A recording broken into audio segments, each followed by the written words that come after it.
దేవుని నామానికి స్తోత్రములు. ఈ ఉదయకాల సమయంలో మీ అందరికీ కూడా నా హృదయపూర్వకమైనటువంటి వందనాలు తెలియజేస్తున్నానండి.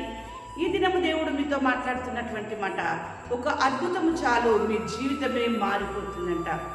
ఏంటి ఆ అద్భుతం? ఆహా, ఏమి ఆ అద్భుతము? వాక్యం చూసుకున్నట్లయితే లూకా సువార్త 13వ అధ్యాయము 10వ వచనము నుండి మనం చదువుకున్నట్లయితే, విశ్రాంతి దినమున ఆయన యొక్క సమాజ మందిరంలో బోధించుచున్నప్పుడు 18 ఏళ్ల నుండి బలహీనపరచు దయ్యము పట్టిన ఒక స్త్రీ అచ్చట ఉండెను. ఆమె నడుము వంగిపోయి ఎంత మాత్రమును చక్కగా నిలవబడలేకుండెను.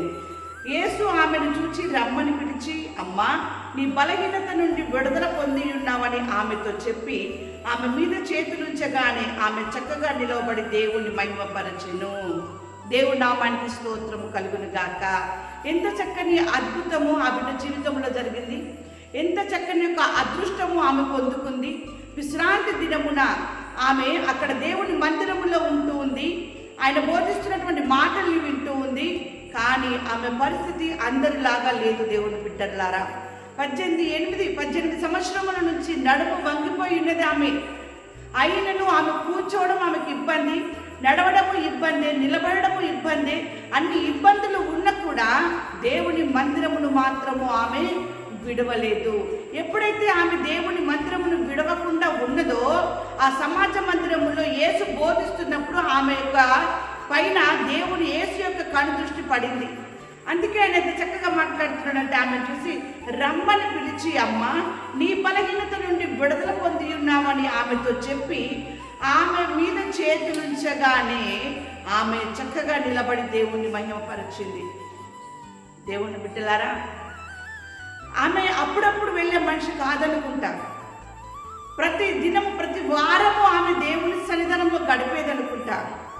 అందుకే దేవుడు ఆమెని పిలిచి ఆమెను ముట్టాడు, ఆమెను స్వస్థపరిచాడు, ఆమెకు విడుదలనిచ్చాడు. ఆమె దేవుణ్ణి మహిమపరిచింది. అంతమందిలో ఎవరిని కూడా పిలవలేదు దేవుడు. ఒక అద్భుతము ఆమె జీవితాన్ని మార్చేసింది. ఆమెకు ఒక అదృష్టాన్ని పట్టేదిగా చేసింది. ఈ దినమున నీవు కూడా దేవుని సన్నిధానంలో గడపాలి. నీ కుటుంబంలో కుటుంబ ప్రార్థనలు గడపాలి. వ్యక్తిగతంగా నీవు ప్రార్థనలో గడపాలి. 38 సంవత్సరముల నుంచి పక్షవాయు కలిగినటువంటి వ్యక్తి ఆ కోనేటి దగ్గర ఉన్నప్పుడు దేవుని బిడ్డల వ్యక్తిగతంగా ఎంత బాధపడి ఉంటాడో, ఎంత కన్నీళ్లు కార్చి ఉంటాడో, ఎంత దుఃఖపడి ఉంటాడో, ఆయన యొద్దకు యేసు వచ్చి ఉన్నాడు. స్వస్థపడగోరుచున్నావా అని చక్కగా మాట్లాడినప్పుడు ఆయన స్వస్థత కలిగింది. ఆయన జీవితంలో అద్భుతం జరిగింది. ఈరోజు నీవు కూడా ఎంతగో ప్రార్థన చేస్తున్నావు కావచ్చు, వ్యక్తిగతంగా ప్రార్థన చేస్తున్నావు కావచ్చు, మందిరంలో ప్రార్థన చేస్తున్నావు కావచ్చు, కుటుంబంలో ప్రార్థన చేస్తున్నావు కావచ్చు. దేవుడు నీతో మాట్లాడుతున్నటువంటి మాట అయితే, నీ జీవితంలో ఒక అద్భుతం చేయడానికి ఆయన నీ యొద్దకు వస్తూ ఉన్నాడు. ఈ దినమున దేవుని ఎదురు నమ్మకం కలిగి ఉండు. ఆ యొక్క 18 సంవత్సరములు నడుము వంగిపోయినటువంటి స్థితి జీవితంలో అద్భుతం జరిగినట్టుగా, 38 సంవత్సరములు కలిగినటువంటి పక్షవాయు జీవితంలో అద్భుతం జరిగినట్టుగా, ఆ కానావిందులో ఆ యొక్క నీళ్ళని ద్రాక్షారసంగా మార్చినట్టుగా అక్కడ అద్భుతం జరిగినట్టుగా నీ జీవితంలో ఈరోజు ఒక అద్భుతము దేవుడు చేయబోతూ ఉన్నాడు. దేవుడి నామానికి స్తోత్రం కలుగును గాక. వాక్యం వింటున్నటువంటి నీవు నీ నోటి నిండా హృదయపూర్వకంగా ఆమెను అనే మాట మీరు అన్నట్లయితే మీ జీవితంలో దేవుని కార్యము జరుగుతుంది. మూయబడినటువంటి తలుపులు తెరవబడుతూ ఉన్నాయి. మూయబడినటువంటి ద్వారములు దేవుడు తెరవబడుతూ ఉన్నాడు. దేవుని మహిమ మీకు చూడబోతూ ఉన్నారు. నా జీవితం ఇంతే, నా జీవితంలో ఇక ఏ బ్రతుకులో కూడా నాకు ఇంకా సంతోషము లేదు, అదృష్టము లేదు, నా జీవితం ఇంతేనా అని నువ్వు బాధపడుతున్నావు కావచ్చు. కానీ దేవుడు నీ జీవితంలో అద్భుతం చేయబోతూ ఉన్నాడు. గర్భము లేని నీకు గర్భం దేవుడు ఇవ్వబోతున్నాడు. ఎలాంటి బలహీనతలో నీవు ఉన్నావో దేవుడు నిన్ను బలపరచబోతున్నాడు. ఆరోగ్యం ఇవ్వబోతున్నాడు, స్వస్థతను ఇవ్వబోతున్నాడు, విడుదలను ఇవ్వబోతున్నాడు. అన్ని విధాలుగా దేవుడు నీ జీవితంలో, నీ పట్ల, నీ కుటుంబం పట్ల, నీ పిల్లల పట్ల అద్భుతం చేయబోతూ ఉన్నాడు. దేవుని బిడ్డలారా, ఆ రీతిగా మీరు ప్రార్థన చేయండి. విశ్వాసంతో దేవుని అద్భుతమైన ఆశ్చర్యమైన కార్యములు మీరు జరిగించుకుంటారు, మీరు పొందుకుంటారు, మీరు అనుభవిస్తూ ఉంటారు. దేవుని వాక్యం సెలవిస్తూ ఉంది కదా. ఇక్కడ రాజుల మొదటి గ్రంథము 8వ అధ్యాయము 38వ వచనంలో, ఒక్కడైనను జనులందరైనను ఈ మందిరము దగ్గర తమ చేతులు చాపి ప్రార్థన విన్నపములు చేసిన ఎడలా, ఎంత చక్కని మాట అండి. ఒక్కడైనను జనులందరైనను అనగా కుటుంబంలో కావచ్చు, లేక ప్రార్థన యొక్క మందిరంలో కావచ్చు, మీరందరూ కూడా మందిరం చాపి ప్రార్థన విన్నపములు చేసిన ఎడల ఎందుకు అద్భుతము జరగది? ప్రార్థన చేసి చూడండి.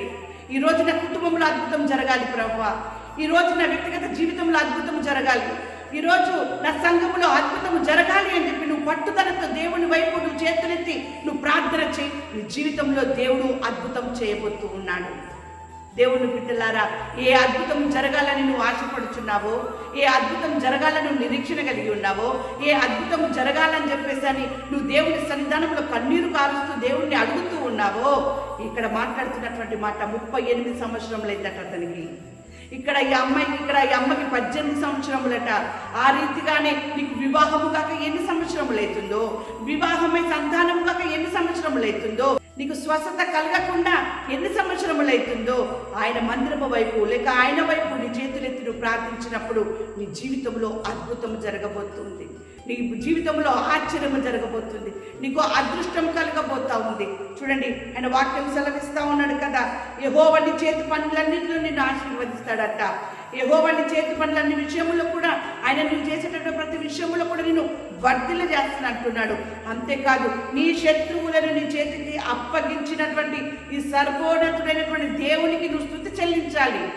అంత గొప్పగా నీ నాశనమును, నీ కీడును, నిన్ను ఏమాత్రము కూడా ఎదగకుండా చేసినటువంటి ప్రతి విధమైనటువంటి ఆలోచనలన్నిటి కూడా ఆయన నీ కాళ్ళ కింద చితిక దొక్కుతూ ఉన్నాడు. ఆ రీతిగా నీ జీవితంలో అద్భుతము ఆయన చేస్తూ ఉన్నాడు. దేవుని బిడ్డలారా, అందుకనే ఈ దినమున ఆయన నీతో మాట్లాడుతున్నటువంటి మాట హెబ్రీయులకు రాసిన పత్రిక 6వ అధ్యాయము 14వ వచనములో, నిశ్చయముగా నేను నిన్ను ఆశీర్వదింతును, నిశ్చయముగా నిన్ను విస్తరింపజేస్తును. అబ్రహాముకు సంతానము లేనప్పుడు అబ్రహామును దేవుడు ఆశీర్వదించినాడు, అబ్రహాము యొక్క సంతానాన్ని విస్తరింపజేసినాడు. ఆ రీతిగా దేవుడు అన్ని రీతులుగా నిన్ను నీ కుటుంబాన్ని ఆశీర్వదించి మిమ్మల్ని విస్తరింపజేయునుగాక.